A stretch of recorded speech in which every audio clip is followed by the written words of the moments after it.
আসসালামু আলাইকুম ওয়া রাহমাতুল্লাহি ওয়া বারাকাতুহু।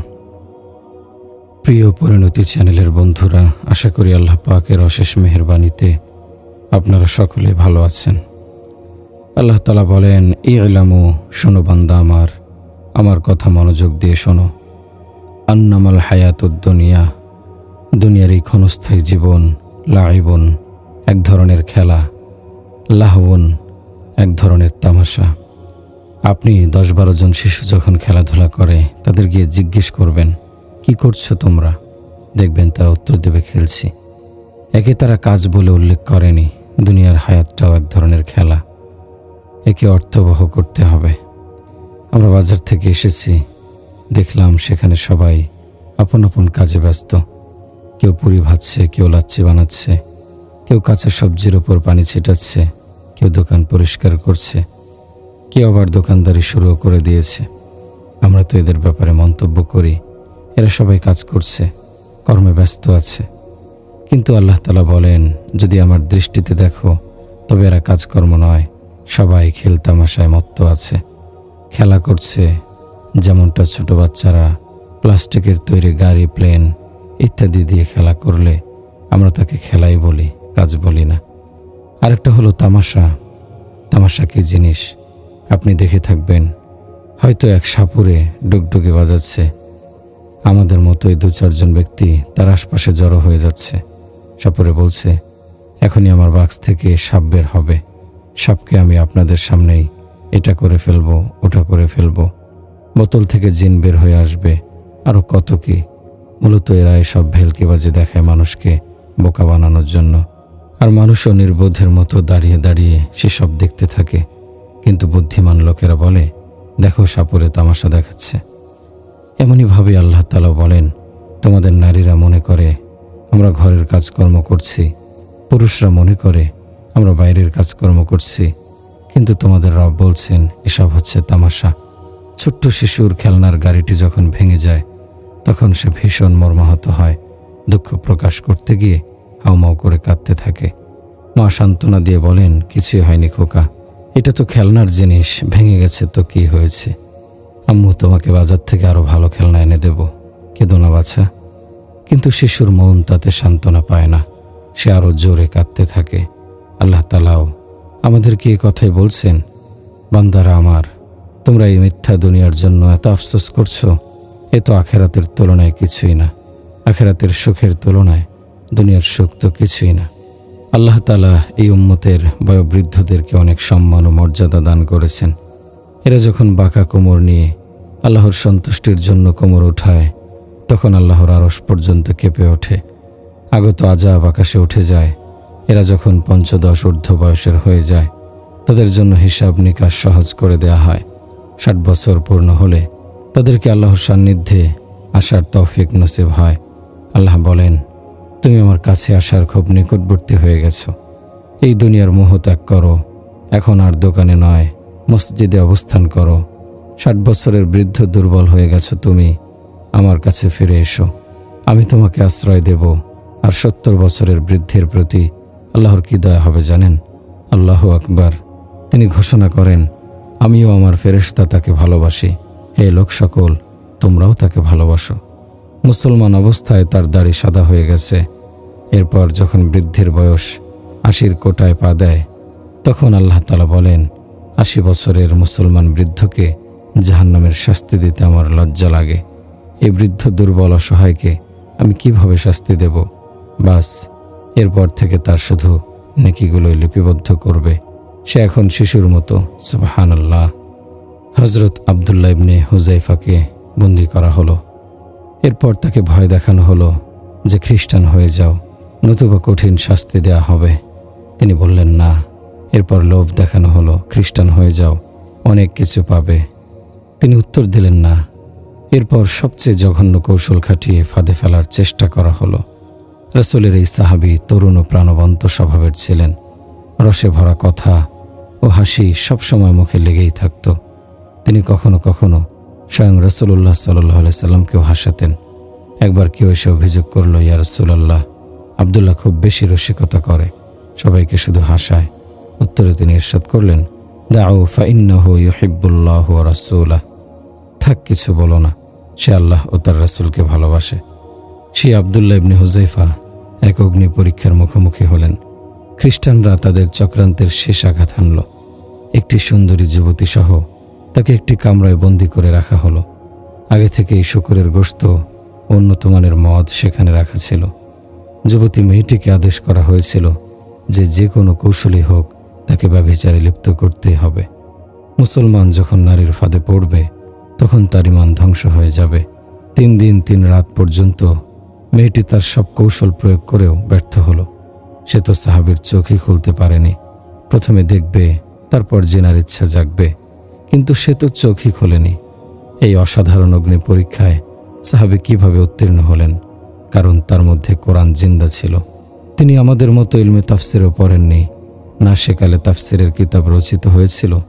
তিনি শুধু কোরআন জানতেন। তাফসিরের সূক্ষ্ম তত্ত্ব ও ব্যাখ্যা জানতেন না ঠিকই, কিন্তু কোরআন জানতেন, আর যা জানতেন তাই মানতেন।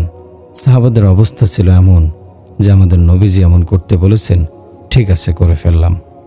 এই মুহূর্তে আমাদের নবী কি বলেছেন? বলেছেন, দৃষ্টি অবনত করো। আব্দুল্লাহ ইবনে হুযায়ফার দৃষ্টি এমনই অবনত হলো যে দুনিয়ার সবচেয়ে আকর্ষণীয় বস্তু কাছে পেয়েও সেদিকে চোখ তুলেও তাকালেন না। একেই বলে নবীর গোলামি। সুবহানাল্লাহ। খ্রিস্টান বাদশাহ যখন এবারেও ব্যর্থ হলো, তখন প্রচণ্ড ক্ষুব্ধ হয়ে আদেশ দিল, আগুন জ্বালাও, তাতে বড় কড়াই বসাও, এরপর তাতে তেল ঢালো। যখন তেল ফুটতে থাকবে তখন এক এক করে সবাইকে ফুটন্ত তেলে নিক্ষেপ করো। হযরত আব্দুল্লাহ ইবনে হুযায়ফা রাদিয়াল্লাহু আনহুর সামনেই তার 2 জন সাথীকে ফুটন্ত তেলে নিক্ষেপ করা হলো। দেখে তিনি কাঁদতে লাগলেন। সবাই ধারণা করল হয়তো মৃত্যুর ভয়ে কাঁদছেন। তাই বাদশাকে অবহিত করা হলো যে শেষ বন্দী কাঁদছে। বাদশা বললেন, নিয়ে এসো আমার কাছে। তাকে বাদশার কাছে আনা হলো। বাদশা প্রশ্ন করল, কেন কাঁদছ? এখনো সময় আছে, খ্রিস্টান হয়ে যাও, তোমার সব আকাঙ্ক্ষা পূর্ণ করা হবে। হযরত আব্দুল্লাহ ইবনে হুযায়ফা রাদিয়াল্লাহু আনহু উত্তরে যা বললেন তা যুগ যুগ ধরে আজও মুসলমানকে তার মাকসাদে হায়াত স্মরণ করিয়ে দেয়। তিনি বললেন, লা জাযআম মিনাল মাউতি ওয়ালা সাবাবাতাম বিল হায়াত। আমি মৃত্যুর ভয়ও কাঁদছি না, বেঁচে থাকার আকাঙ্ক্ষায়ও কাঁদছি না। বাদশা বলল, তবে কেন কাঁদছ বলো? তিনি উত্তর দিলেন, কাঁদছি এজন্য যে আমার মধ্যে মাত্র একটি জীবন রয়েছে, সেটি আজ আমার আল্লাহর নামে উৎসর্গ হয়ে যাবে। যদি আমার শরীরে যতগুলো পশম আছে সে পরিমাণ জীবন থাকতো, তাহলে একটি একটি করে সবকটি জীবন আমি তার নামে কোরবান করে দিতাম। কিন্তু সেই সৌভাগ্য আমার নেই। আমার জীবন তো মাত্র একটি, সে আক্ষেপে আমি কাঁদছি। বন্ধুরা, আল্লাহর জন্য আত্মদানের এমন জজবা কি আমাদের মধ্যে আছে? পিতারা চান আমার ছেলে বড় ডাক্তার হবে, বড় প্রকৌশলী হবে, ইত্যাদি ইত্যাদি। কিন্তু কখনো কি আকাঙ্ক্ষা জেগেছে যে আমার ছেলে মুহাম্মদ সাল্লাল্লাহু আলাইহি সাল্লামের গোলাম হোক? তা না হলে যে সে পরকালে সব খোয়াবে, জাহান্নামী হবে। তবে আমরা কিন্তু চাই যে দুনিয়ার সব নারী পুরুষ মুহাম্মাদি হয়ে যাক। এই লক্ষ্যে মেহনতও চলছে। আল্লাহ সেই মেহনতকে কবুল করুন, আমিন। কোরআন আমাদেরকে একটি জীবন দর্শন শেখাচ্ছে যে দুনিয়ার প্রতিটি কাজকর্মে, প্রতিটি পদক্ষেপে আল্লাহ তাআলাকে সঙ্গে রাখো, সবকিছু সহজ হয়ে যাবে। আল্লাহকে বাদ দিয়ে না দুনিয়া পাওয়া যাবে, না আখিরাত পাওয়া যাবে, না ভিতরের সুখ না বাহিরের সুখ। আমার রবের কসম খেয়ে বলছি, মানুষ পৃথিবীর সমস্ত ধন দৌলত যদি একত্রিত করে, পৃথিবীর সব সৌন্দর্য ঐশ্বর্য নিজের হস্তগত করে নেয়, সারা দুনিয়ার সব মান মর্যাদা, সম্পদ ও প্রাচুর্য নিজের পদতলে জমা করতে সক্ষম হয় এবং সে আল্লাহ থেকে বিমুখ থাকে, তাহলে দুনিয়ার ওই সব ধনভাণ্ডারের কোনো কিছুই তার অশান্ত হৃদয়ে প্রশান্তি এনে দিতে পারবে না, তার অন্তরের বেদনা মুছে দিতে পারবে না। এমন কোনো বস্তু নেই যা তার আহত হৃদয়ের চিকিৎসা করতে পারে। এমন কোনো প্রদীপ নেই যা তার ভেতরের অন্ধকারকে আলোকিত করবে। অন্তরের একমাত্র চিকিৎসা হলো আল্লাহর হাতে। অন্তরের সুখও আল্লাহর হাতে, বাইরের সুখও আল্লাহর হাতে, হৃদয়ের প্রশান্তিও আল্লাহর হাতে। সুতরাং তাকে সঙ্গে নিয়ে চলার মাঝে একমাত্র কামিয়াবি। ভাই ও বন্ধুরা, আল্লাহর কসম খেয়ে বলছি, আল্লাহ ব্যতীত, তার সন্তুষ্টি ব্যতীত আমাদের কোনো উপায় নেই। তিনি যদি অসন্তুষ্ট হন তাহলে সব হারালাম, যদি সন্তুষ্ট হন তাহলে সব কিছুই পেলাম। তিনি যদি খুশি হন তাহলে উভয় জগতের বাজি জিতে নিলাম, আর যদি তিনি রেগে যান তাহলে ধরে নিন উভয় জগতের বাজিতে হেরে গেলাম। তার সন্তুষ্টি মূল কথা। এর জন্য প্রয়োজনে শুলিতে ঝুলে যান, করাতের ঘর্ষণে দ্বিখণ্ডিত হয়ে যান, ফুটন্ত তেলে লাফিয়ে পড়ুন কিংবা জ্বলন্ত অগ্নিকুণ্ডে ঝাঁপিয়ে পড়ুন। ভাইয়েরা আমার, আল্লাহ তাআলা বলেন, আফা হাসিবতুম আন্নামা খালাকনাকুম আবাসা। বান্দারা আমার, তোমরা কি মনে করো আমি তোমাদের অনর্থক সৃষ্টি করেছি? তোমাদের কোনো দায়িত্ব নেই। নাচানাচি, হানাহানি, কাটাকাটি আর অবৈধ সম্পদের পাহাড় গড়ার জন্যই কি তোমাদের সৃষ্টি করেছি? না। আয়াহসাবুল ইনসানু আন ইউতরাকা সুদা। তোমাদের কি এভাবে ছেড়ে দেয়া হবে? না, তোমরা আমার কাছে ফিরে আসবে, আমার সামনে দাঁড়াবে। ইন্নাস সামআ ওয়াল বাসারা ওয়াল ফুআদা কুল্লু উলাইকা কানা আনহু মাসউলা। এরপর তোমার কানকে জিজ্ঞেস করব, কি শুনেছিলে দুনিয়াতে? চোখকে জিজ্ঞেস করব, কি দেখেছিলে দুনিয়াতে? তোমার অন্তরকে জিজ্ঞাসা করব, কি পরিমাণ আত্মনিবেদন ও ভালোবাসার জজবা নিয়ে এসেছ। এগুলো তো সব আল্লাহ তাআলার নিজাম। এর শৃঙ্খলে আমরা সবাই আবদ্ধ। এর বাইরে যাওয়ার কোনো ক্ষমতাই আমাদের নেই। তাই তার কাছে নিঃশর্ত আত্মসমর্পণই মুক্তির একমাত্র উপায়। আর সেই কথাটি কালেমা তাইয়্যিবা লা ইলাহা ইল্লাল্লাহু মুহাম্মাদুর রাসূলুল্লাহ বারবার আমাদের স্মরণ করিয়ে দেয়। আসুন দৃঢ় প্রতিজ্ঞা করি, আজকের পর আর মন চাহি জীবনযাপন করব না। যেখানেই যাব আল্লাহর গোলাম হয়েই থাকব। হে আল্লাহ, তোমার গোলাম হিসেবে আমাদের কবুল করে নাও। কিয়ামতের দিন সব ধ্বংস হয়ে যাবে, শুধু আল্লাহ তাআলাই থাকবেন। তিনি আসমানকে মুষ্টিবদ্ধ করবেন, জমিনকে মুষ্টিবদ্ধ করবেন, উভয়টাকে একাকার করে আছড়ে ফেলবেন। সব চূর্ণ বিচূর্ণ হয়ে যাবে। হুঙ্কার ছড়ে তিনি বলবেন, আনাল মালিক, আমি বাদশাহ। আনাল কুদ্দুসুস সালাম, আমি পবিত্র শান্তির আধার। আনাল আজিজ, আমি মহাপ্রতাপশালী। আনাল জব্বার, আমি মহাক্ষমতাবান। আনাল মুতাকাব্বির, অহংকার শুধু আমারই জন্য। এরপর আল্লাহ তাআলা বলবেন, আইনাল মালিক, মিথ্যা বাদশা কোথায়? আইনাল জব্বার, অত্যাচারী জালেমেরা কোথায়? লিমানিল মুলকুল ইয়াউম, আজকের বাদশাহী কার? আছো কেউ? জবাব দাও। জবাব দেওয়ার মতো কেউ তো নেই। তাই নিজেই নিজের প্রশ্নের উত্তর দেবেন, লিল্লাহিল ওয়াহিদিল কাহ্হার। বাদশাহী একমাত্র আল্লাহর। তিনি একক, অদ্বিতীয়। তিনি সব ক্ষমতার অধিকারী।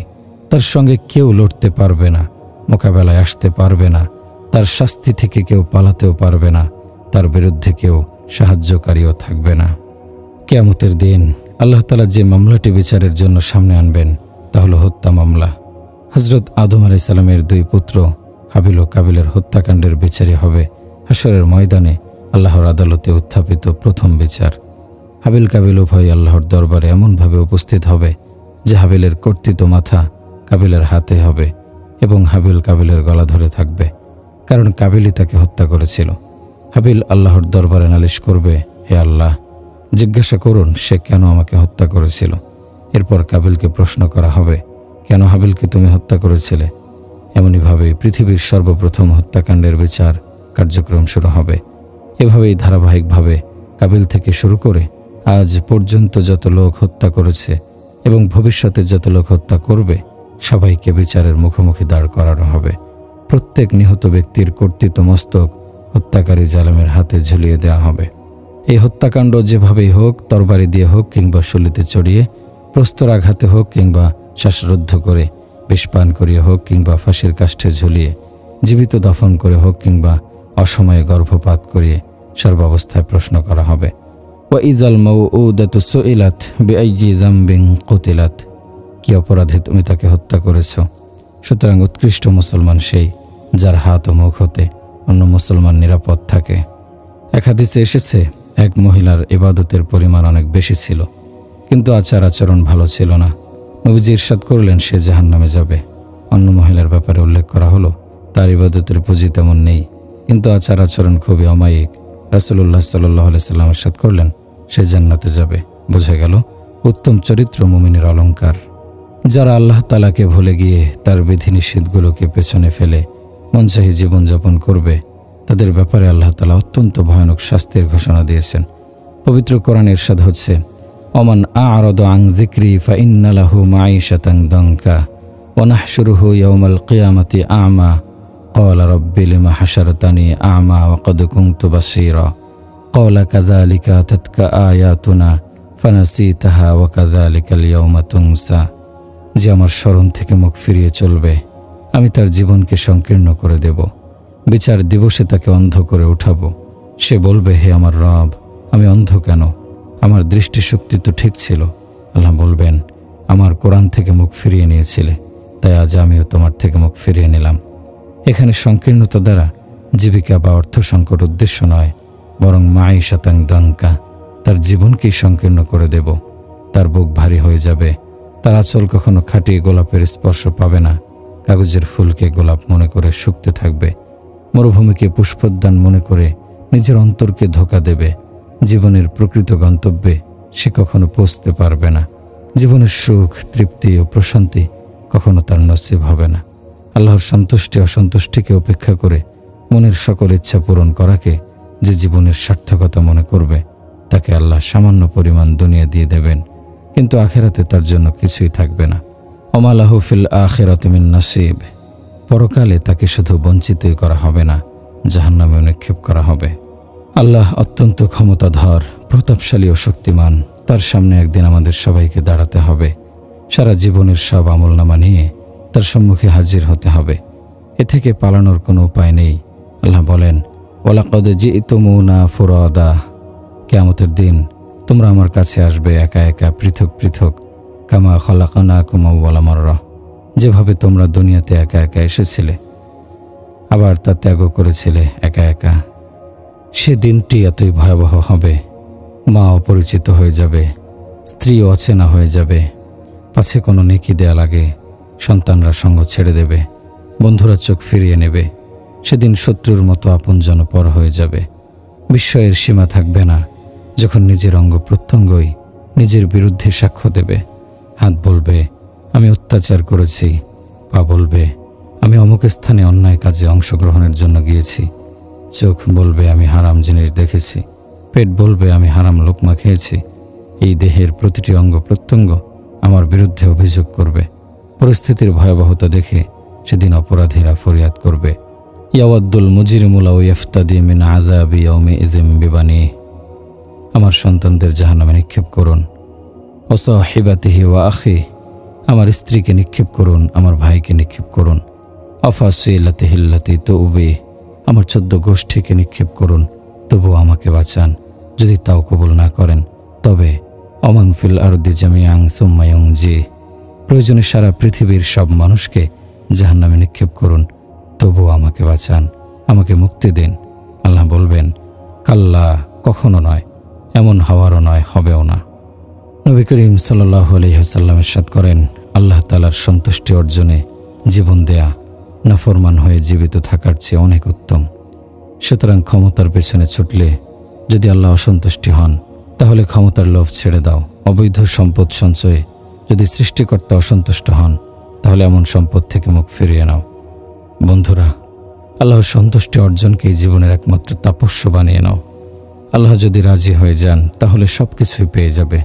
আর যদি তিনি অসন্তুষ্ট হন, তাহলে ক্ষণস্থায়ী দুনিয়ার কিছুদিন তিনি সুখ দেবেন, ক্ষমতা, সম্পদ সব দেবেন। এমন তো তিনি কাফেরকেও দেন, মুসলমানকেও দেন, তোমাকেও দেবেন। কিন্তু মৃত্যুর পর তোমার জন্য ভয়াবহ শাস্তি অপেক্ষা করছে, এমন ভয়াবহ শাস্তি যা সহ্য করার ক্ষমতা মানুষের মধ্যে নেই। আল্লাহ বলেন, ইয়া ইবনা আদম লা তাতাহাম্মাল সাখাতি ওয়ালা তুতিকু আযাবি ফাতাসিনি, বান্দা আমার নাফরমানি করার সময় ভেবে দেখো, আমার শাস্তি সহ্য করতে পারবে কিনা। আমার আযাব সহ্য করার ক্ষমতা তোমার শরীরে নেই, আমার ক্রোধ বরদাস্ত করার ক্ষমতাও তোমার নেই। গান গাওয়া শোনার পূর্বে ভেবে দেখো, এর শাস্তি হলো সীসা গলিয়ে কানে ঢালা হবে। কারো মা বোনের দিকে হারামভাবে দৃষ্টিপাত করার পূর্বে চিন্তা করে দেখো, এর শাস্তি হলো চোখে আগুনের পেরাক ঢুকে দেয়া হবে। সুদ খাওয়ার পূর্বে ভেবে দেখো, এর শাস্তি হলো পেটের ভেতর বিষাক্ত সাপ বিচ্ছু ছেড়ে দেয়া হবে। তারা অবিরাম দংশন করতে থাকবে। এরা যদি একটা দংশন করে, তবে 40 বছর যাবৎ এর বিষে বেদনা হতে থাকে। অবিরাম সে বিষাক্ত সাপ বিচ্ছু যখন তাকে দংশন করতে থাকবে, তার কষ্টের পরিমাণ কি হবে ভেবে দেখেছেন? এই শাস্তি অনন্তকাল চলবে। এ থেকে কেউ তাকে বাঁচাতে পারবে না এবং তাতে কোনো ধরনের শিথিলতাও হবে না। বন্ধুরা, মানুষ মরে যায়, আমরাও মরে যাব। ব্যাপারটা যদি এ পর্যন্তই সীমাবদ্ধ থাকতো তাহলে কোনো ভাবনা ছিল না। এমনিভাবে মরে গিয়ে যদি মাটির নিচেই থেকে যেতাম তবুও ভাবনা ছিল না। কিন্তু সমস্যা হলো, মরার পর জীবিত হতে হবে এবং এরপর আর মৃত্যু হবে না। যদি এখানে উদাসীনতায় জীবন নষ্ট করে মরে যাই তাহলে পরবর্তী জীবনে ভয়াবহ পরিণতির মুখোমুখি হতে হবে। যদি আখেরাতের কিছু পুঁজি নিয়ে যেতে পারি তাহলে সীমাহীন আনন্দের জীবন অপেক্ষা করছে। এমন জীবন যার শুরু আছে শেষ নেই, যেখানে শুধু শান্তি আছে, দুঃখের কোনো অস্তিত্ব নেই। এ দুনিয়ার সবকিছুই খুব দ্রুত তার পরিণতির দিকে এগিয়ে যাচ্ছে। মাতা ফাকাদ কামাত কিয়ামাতুহু, যে মরে যায় তার কিয়ামত শুরু হয়ে যায়। একটি কিয়ামত এই কায়নাতের ওপরও সংঘটিত হবে, খুব শিগগিরই তা ঘটবে। মৃত্যু ধাক্কা এখানেও লাগবে। সেদিন মানুষ নিস্তেজ হয়ে যাবে, কবরের চৌহদ্দিতে নিক্ষেপ করা হবে, যেখানে মানুষ চিৎকার করতে চাইলেও পারবে না, কিছু বলতে চাইলেও পারবে না। মৃত ব্যক্তি চিৎকার করে বলে, আমাকে নিও না, আমাকে ছেড়ে দাও, কোথায় নিয়ে যাচ্ছ আমাকে, আমাকে কবরে নিও না, নিও না। কিন্তু তার কথা কেউ শুনতে পায় না। আমার মা ও বোনেরা, আজ স্ত্রীরা স্বামীর ভালোবাসার স্বাদ গ্রহণ করেছে, মা বাবা সন্তানের ভালোবাসার স্বাদ নিয়েছে, আমরা সবাই টাকা পয়সা সোনা গয়নার স্বাদ নিয়েছি, শুধু আমাদের সৃষ্টিকর্তার সঙ্গে ভালোবাসার স্বাদ নেইনি। আল্লাহর ভালোবাসায় কাঁদা, আল্লাহর ভালোবাসায় অস্থির হওয়া, আল্লাহর ভালোবাসায় কষ্ট সহ্য করার স্বাদ এখনো গ্রহণ করা হয়নি। অথচ এর চেয়ে বেশি মজা অন্য কিছুতে নেই। এসব মহৎ স্বভাব আজ উম্মতের হৃদয় থেকে হারিয়ে গেছে।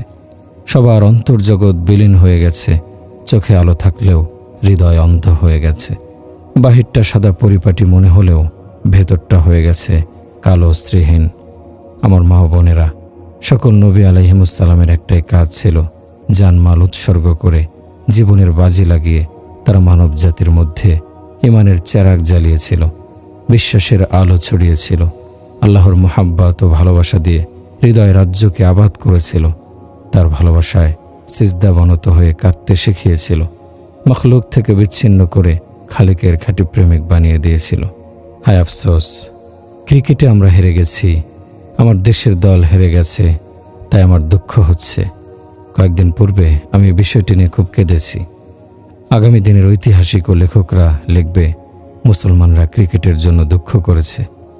কিন্তু বিশ্ব মুসলিম ঐতিহ্যের প্রাণকেন্দ্র স্পেন যখন ধ্বংসের মাঝ দরিয়ায় হাবুডুবু খাচ্ছিল, তখন সমকালীন মুসলিম বাদশারা নৌকা প্রতিযোগিতায় ব্যস্ত ছিল।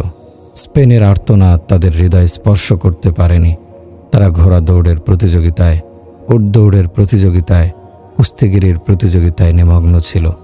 মুসলমানদের ঐতিহ্য বিলীন হয়ে যাচ্ছে, সেদিকে দৃষ্টি দেওয়ার ফুরসত তাদের ছিল না।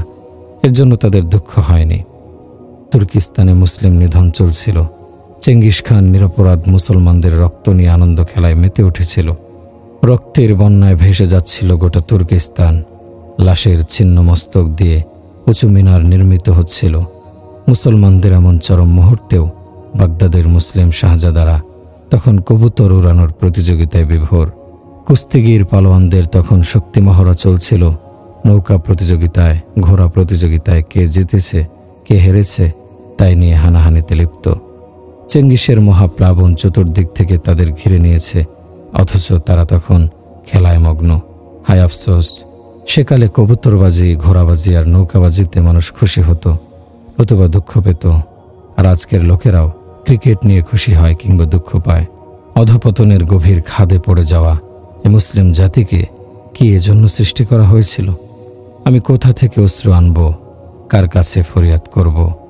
যে জাতি এতটাই অধপতিত হয়েছে যে ব্যাট বলের পরাজয়ে ব্যথিত হয়, অথচ আল্লাহ তাআলার বড় বড় নাফরমানি দেখে কারো মন কাঁদে না, হৃদয় ব্যথিত হয় না।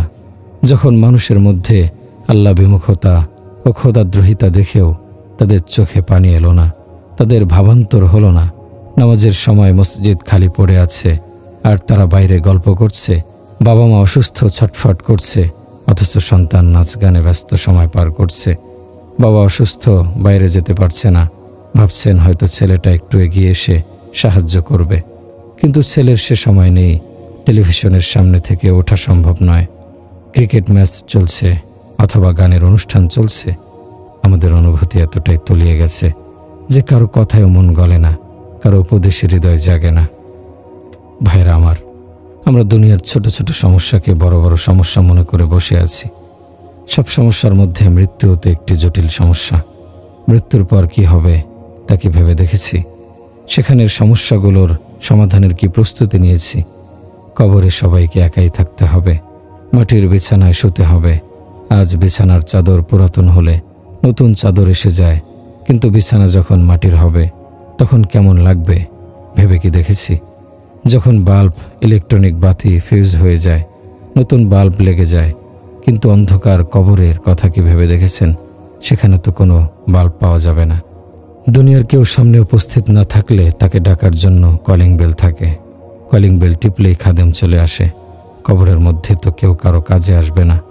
বড়ই ভয়াবহ হবে সেই মুহূর্তগুলো। আজ কাপড়ে দাগ লেগে গেল, কোথাও রং লেগে গেল, তো কাপড় বদলানো যায়। চেহারাকে আকর্ষণীয় করার জন্য কত ঘষা মাজা হয়, কত সাবান, শ্যাম্পু, প্রসাধনী ব্যবহার হয়। অথচ এই সাধের দেহ কবরের কত পোকামাকড় খামছে খামছে খাবে। সারা দেহে পোকামাকড় কিলবিল করবে, তাদেরকে খাবে অন্য বড় পোকামাকড়। আফা হাসিবতুম আন্নামা খলাকনাকুম আবাসা। বান্দারা আমার, কি হয়েছে তোমাদের? এই কেমন জীবনযাপন করছো তোমরা? তোমরা কি আমার নিয়ন্ত্রণ থেকে মুক্ত হয়ে গেছো? আমি কি এমনিতেই অনর্থক তোমাদের সৃষ্টি করেছি? তোমাদের গতিবিধি লক্ষ্য রাখতে আমার ফেরেশতা বাহিনীর কথা কি ভুলে গেছো? মা ইয়ালফিযু মিন কাওলিন ইল্লা লাদাইহি রাকীবুন আতীদ। তোমাদের মুখে উচ্চারিত প্রতিটি শব্দ আমি লিখে রাখি। বালা ওয়া রাসূলুনা লাদাইহিম ইয়াকতুবুন। আমার ফেরেশতারা তোমার সব কথোপকথন লিখে রাখে। আল্লাহ তাআলার কিতাব প্রকাশ্য ঘোষণা করছে, তোমাদের সবকিছু লিপিবদ্ধ হচ্ছে। ইয়ালামু খাইনাতাল আয়ুন। তিনি তোমাদের চোখের পাপসমূহ জানেন এবং তা লিখে ফেলা হচ্ছে। আমা তুখফিস সুদূর। তোমাদের অন্তরে যা আছে তাও লেখেন। অন্যের প্রতি হামদর্দি ও শুভাকাঙ্ক্ষাও লেখেন, আবার ষড়যন্ত্র ও অকল্যাণও লেখেন। ওমা খালাকনাস সামাওয়াতি ওয়াল আরদা ওমা বাইনাহুমা লাঈবিন। আসমান জমিন এবং এই দুটির মধ্যে যা কিছু আছে, এগুলো তো আমি কোনো খেল তামাশার জন্য সৃষ্টি করিনি।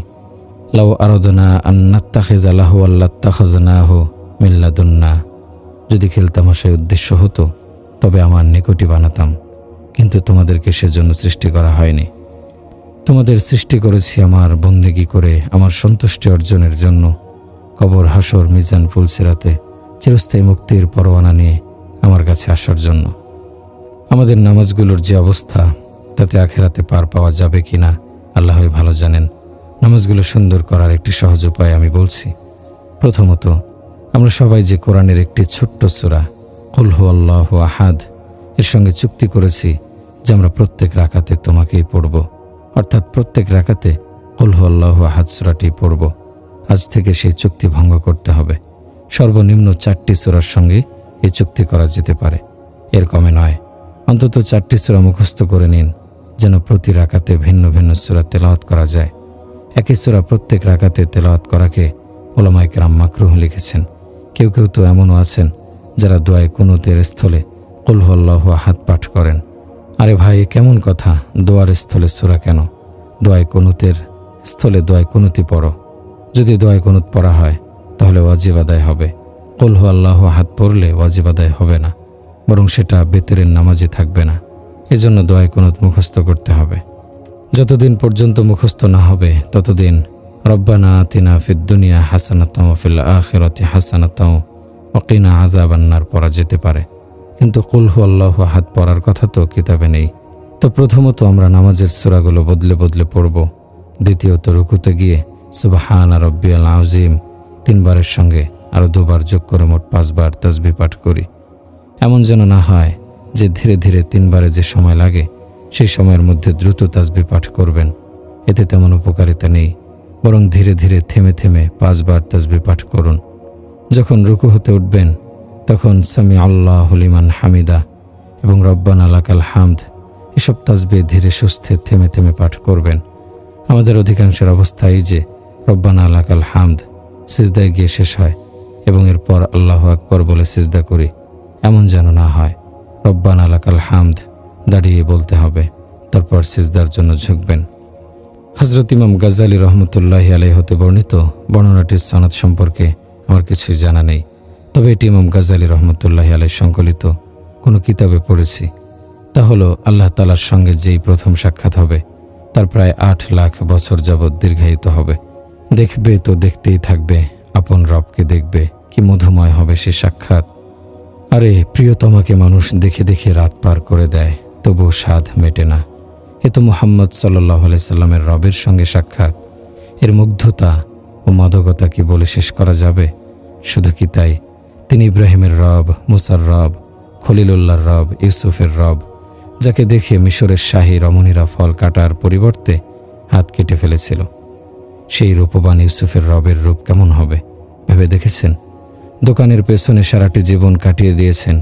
উপার্জন করতে হবে, হালাল উপার্জন ফরজ, হালাল উপার্জন ফরজ।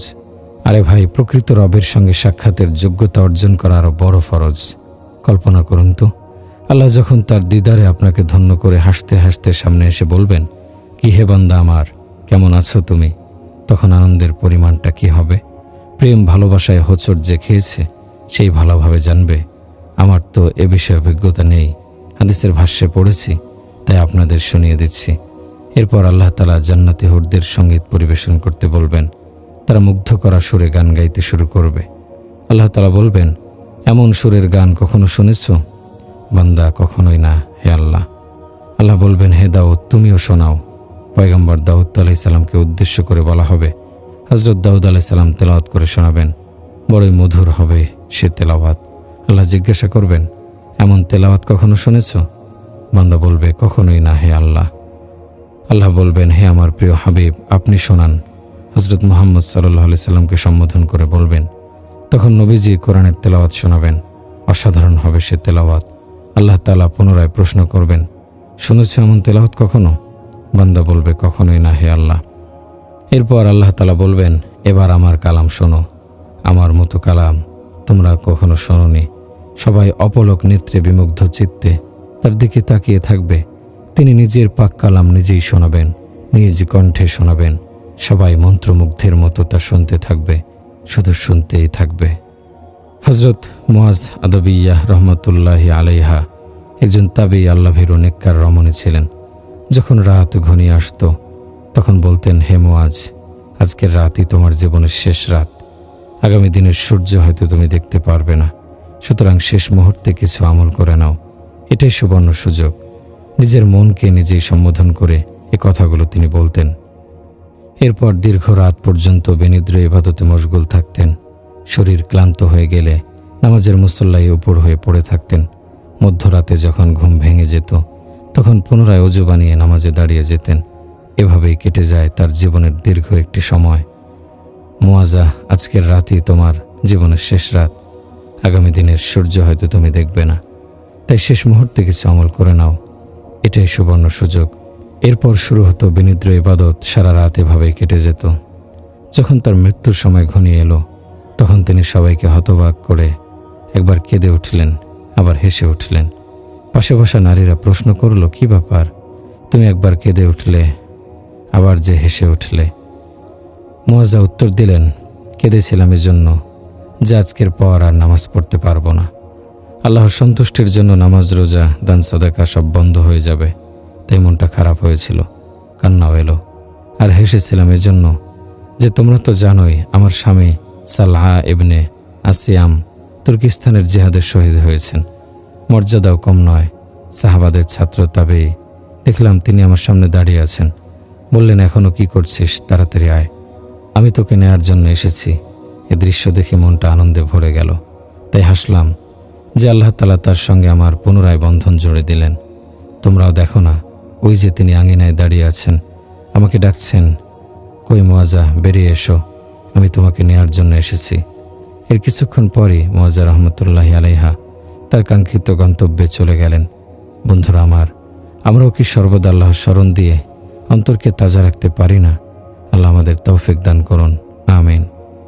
একটি বর্ণনায় পাওয়া যায়, আল্লাহ তাআলা যখন কোনো বান্দার উপর অসন্তুষ্ট হন তখন সর্বপ্রথম যে শাস্তিটা তাকে দেয়া হয় তা হলো আল্লাহর স্মরণ তথা জিকিরে খোদার স্বাদ হতে তাকে বঞ্চিত করে দেয়া হয়।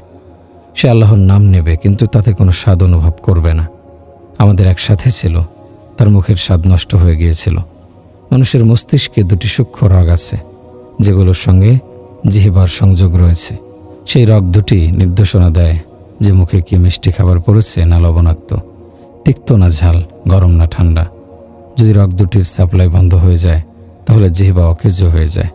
সেখানে পাথর ঢুকিয়ে দাও কিংবা রুটির টুকরা, কিছুই অনুভব করতে পারবে না। তো বলছিলাম, এমন এক রোগী আমাদের সাথে হয়েছিল। সে এতটাই চিন্তাগ্রস্ত ছিল যে নিজেও দোয়া করত, আমাদের কাছেও দোয়া চাইত। হে আল্লাহ, আমার মুখের স্বাদ নষ্ট হয়ে গেছে। আমি কি খাচ্ছি, মিষ্টি খাচ্ছি নাকি তিতা, কিছুই উপলব্ধি করতে পারছি না। আমার এই সমস্যা দূর করে দিন। আপনার বিভিন্ন নিয়ামতের স্বাদ আস্বাদনের তৌফিক আমাকে দান করুন। তো তার কথা হঠাৎ মনে পড়ে গেল, আমাদের ইমানি অবস্থাও তার মতো। কতকাল পেরিয়ে গেল, আল্লাহর ইবাদত ঠিকই করছি, কিন্তু এর প্রকৃত স্বাদ এখনও আমরা পাইনি। তাই খুব দোয়া করা উচিত। হে আল্লাহ, আপনার সঙ্গে আমার সম্পর্ককে জিন্দা করে দিন। আপনার নামের জিকিরে আমাকেও স্বাদ নসিব করুন। যারা প্রতিদিন 3 তাসবিহ পুরা করে না, তারা কিভাবে এর স্বাদ অনুভব করবে? নিজের আল্লাহকে রাজি করো, তাকে মানিয়ে নাও। তার মতো দয়াবান কেউ নেই, তিনি তুলনাহীন করুণাময়। বাবার স্নেহ তার স্নেহের তুলনায় কিছুই না। মায়ের মমতা তার মমতার সামনে কোনো মূল্যই রাখে না। যারা তার বিধিবিধান মেনে চলে, তাদের প্রতি তার মমতা ও ভালোবাসা যে কী পরিমাণ তা অনুমান করা অসম্ভব। নাফরমানদের প্রতি তার দয়ার অবস্থাটা একটু দেখুন। এক বর্ণনা এসেছে, ইয়া দাউদ বাশশিরিল মুজনিবিন, হে দাউদ, যাও আমার নাফরমান বান্দাদেরকে সুসংবাদ শোনাও।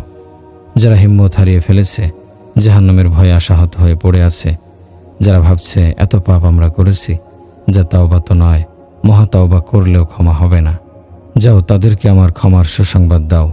গিয়ে বলো, তোমরা যত বড় পাপই করো, যে পরিমাণ পাপই করো, আল্লাহর রহমতের সামনে এগুলো কিছুই না। তাওবা করো, তিনি তোমাদের সব পাপ ক্ষমা করে দেবেন।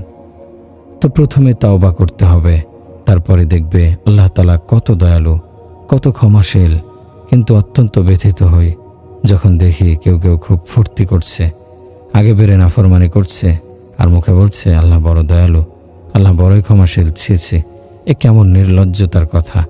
সারাদিন অন্যের প্রতি জুলুম করবে, সুদ খাবে, অন্যের সম্পদ অন্যায়ভাবে আত্মসাৎ করবে, রাতের গভীরে পাপাচারে লিপ্ত হবে, নাচবে, গাইবে, মদ পান করবে, জিনা ব্যভিচারে লিপ্ত হয়ে মুখ কালো করবে, আবার বলবে আল্লাহ ক্ষমাশীল, আল্লাহ দয়াবান। তাহলে কি তোমরা আল্লাহর রহমত নিয়ে ঠাট্টা করছো? তার ক্ষমতার দিকে চ্যালেঞ্জ ছুড়ে দিচ্ছ? এত দুঃসাহস ভালো না। বেয়াদবি আল্লাহ পাক পছন্দ করেন না। সুলতান মাহমুদ গজনবী পৃথিবীর দ্বিতীয় বিজয়ী সুলতান। পৃথিবীর সবচেয়ে বেশি যুদ্ধে যারা বিজয়ী হয়েছেন তাদের মধ্যে দ্বিতীয় হলেন সুলতান মাহমুদ গজনবী। তার এক গরিব প্রজা এসে অভিযোগ করল, মহামান্য সুলতান, আপনার ভাগ্নে আমার বাড়িতে আসে, আমাকে ঘর থেকে বের করে আমার স্ত্রীর সম্ভ্রমহানি করে। শোনা মাত্র মাহমুদের চেহারা ফ্যাকাশে হয়ে গেল। বলল, সত্যিই কি এমন ঘটনা ঘটছে? প্রজা বলল, জি সুলতান।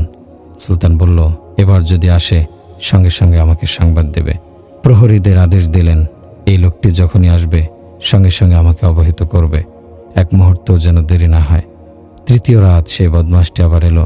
অসহায় প্রজাটি দৌড়াতে দৌড়াতে কাঁদতে কাঁদতে মাহমুদের প্রাসাদের ফটকে পৌঁছালো। সঙ্গে সঙ্গে প্রহরীরা সুলতানকে অবহিত করলেন। সুলতান মাহমুদ তৎক্ষণাৎ নাঙ্গা তরবারি হাতে তার বাড়ির দিকে ছুটে গেলেন। ঘরে প্রবেশ করেই বাতি নিভিয়ে দিলেন। এক আঘাতে পাপিষ্ঠের মস্তক দেহ থেকে বিচ্ছিন্ন করে ফেললেন। এরপর হাঁটু গেড়ে সিজদায় লুটিয়ে পড়লেন। সিজদা হতে উঠে বললেন, আরে কোথায় তুমি? আমাকে পানি দাও। লোকটি দ্রুত পানি এনে দিল। সুলতান পানি পান করে বললেন, বাতি জ্বালাও। বাতির ক্ষীণ আলোতে লাশ দেখে বলে উঠলেন, আলহামদুলিল্লাহ। প্রজা লোকটি জিজ্ঞাসা করল, মহামান্য সুলতান, আল্লাহ আপনার কল্যাণ করুন, আপনার এই অদ্ভুত আচরণের কারণ বুঝতে পারেনি। হত্যার পরপরই পানি পান করলেন এবং বাতি জ্বালানোর পর লাশটি দেখে আলহামদুলিল্লাহ বললেন।